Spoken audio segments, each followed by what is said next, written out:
అందరికీ హాయ్, నమస్తే, వెల్కమ్. ఇప్పుడైతే చిన్న పార్కులో ఉన్నాం. మేము అరకులో స్టే చేసిన రూమ్ అయితే మీ అందరికీ చూపిస్తాను చూడండి. డౌట్ ఉంటే కామెంట్ చేయండి, రిప్లై ఇస్తాను. రూమ్ చూసేద్దాం రండి. అరకు వ్యాలీ, అరకు మధ్యలో తీసుకున్నాము. రూమ్ అయితే చాలా బాగుంది. పర్ డేకి 3000 పడింది. మనం ఎప్పుడు వెళ్ళినా సరే ఉదయం 9కి చెక్అవుట్ చేసేయాలి. అరకంతా అదే రూల్స్ అంట. తప్పదు. మాకైతే రూమ్ దొరకదు అనుకున్నాము, కానీ దొరికింది.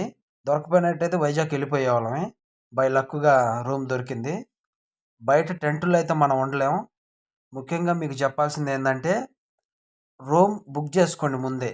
1500 2000 లోపే వస్తుంది. అరకు ప్లాన్ చేసుకునే వాళ్ళు ముందే రూమ్ చూసుకోండి.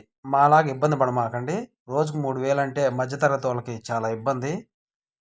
3000 కాదు, 4000 కూడా కట్టిన వాళ్ళు ఉన్నారు. మాకు బెటర్ అనిపించింది. 2 రోజులు ఉన్నాం, వచ్చేసాము. రూమ్ అయితే చాలా బాగుంది. ఫస్ట్ ఫ్లోర్లో వచ్చింది మాకు.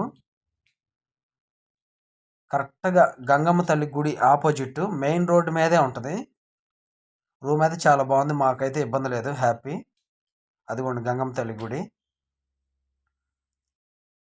పక్కనే టెంట్లు కూడా ఉన్నాయి, చూడండి చూపిస్తున్నాను. అందులో ఉండాలన్నా కూడా డబ్బులు ఇవ్వాలి. అది అంత ఫ్యామిలీకి అంత కరెక్ట్ కాదని నా ఫీలింగు. మరి రూమ్ దొరకని వాళ్ళ పరిస్థితి అది.